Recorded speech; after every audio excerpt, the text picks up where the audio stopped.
I wanted to write a book that was about the way war reverberates across generations and how war doesn't just affect the veteran, but it affects everybody. And I also wanted to write a book about different definitions of patriotism. And being the child of a Vietnam veteran myself, I've struggled with those issues all my life. And when I don't understand something, I write a book about it to hopefully understand it better. So this is one of my favorite scenes in the book, and it's where the cover comes from. I went to my beech tree on the ridge overlooking our house. Nobody knew I had this secret place of my own, not even Edie. I don't know why I didn't want to tell her that I had a tree too, just like she had her willow. That morning, she had showed me how to listen to the tree I had already known. I had done the same thing many times with this tree. Beech trees are strangely human. Their bark is not like bark at all, but like skin. I had read all about beech trees in one of my mother's botany books. Their bark doesn't get cracked and rough like most trees because the outside continues to grow with the tree. So the trunk sometimes felt alive with its smooth skin like an elephant's wide gray leg. I appreciated beeches in particular because their leaves don't fall off in the autumn but cling to the branches until new bright green ones come back in the spring.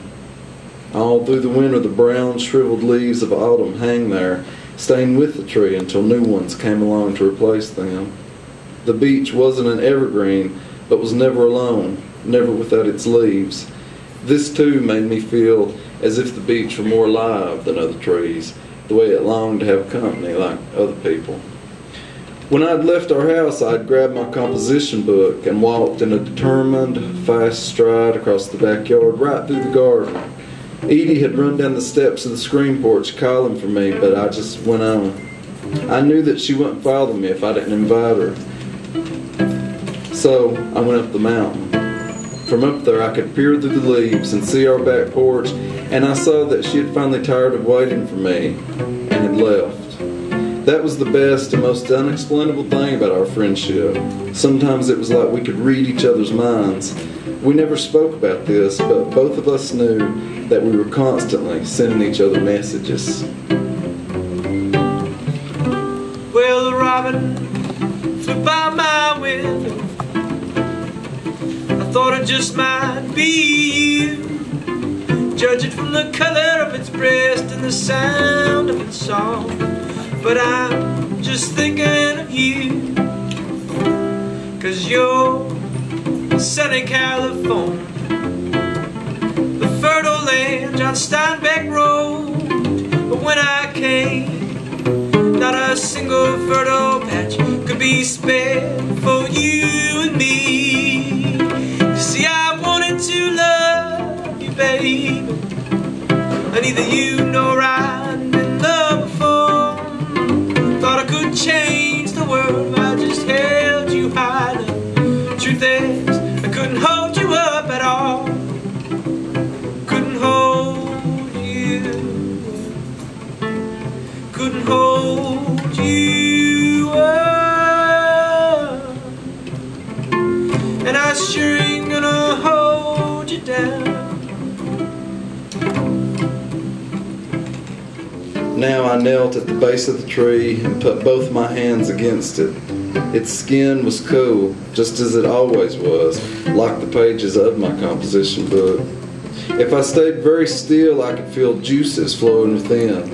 I ran my hands down the trunk the way the doctor had done the time everybody thought I had broken my leg jumping off the tool shed. With my hands on the tree, I could feel what seemed like tendons, slight rises where the trunk felt as if it was flexing long, broad muscles. After a while, I leaned my head against the beech and let its coolness sink in. When I did this, I didn't have to think about anything. After a time, I turned and sat down, my back resting against the tree, my knees drawn up to my chest. I sat as still as I could and looked around. Sitting down this way, I couldn't see any of the houses below me or anything except for a forest of leaves. Above me, there was only bird call. Red birds that perched on a dogwood limb and peered down at me before fluttering away. A swallow that sang high in the branches of the beech. The forest was filled with bird song and the cry of lone cicadas, mourning the oncoming heat of another June day. The world seemed different here, clean and musky.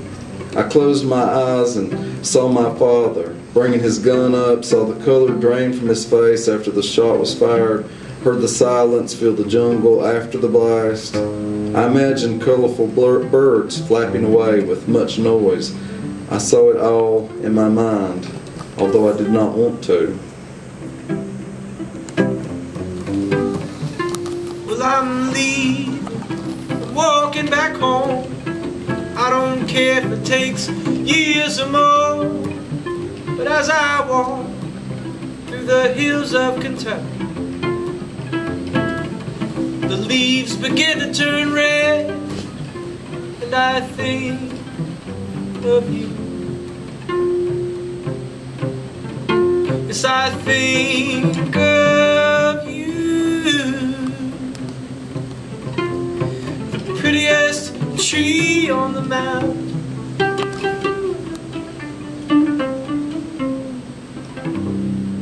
and found a colony of beetles going about their daily routines, scurrying away from the sunlight, disappearing into holes that looked far too small for their sudden escape. Some of them lazed about, content with some bit of food too tiny for me to see. And then I could run my hand over a clump of moss so green it didn't seem real, and I knew that beneath my palm a whole world existed, a world made up of insects for which I knew no names. All these little live things. How many of them had I killed with my innocent footsteps to this place? I had most likely disrupted thousands of lives, obliterated things I wasn't even aware of. This pained me to think on.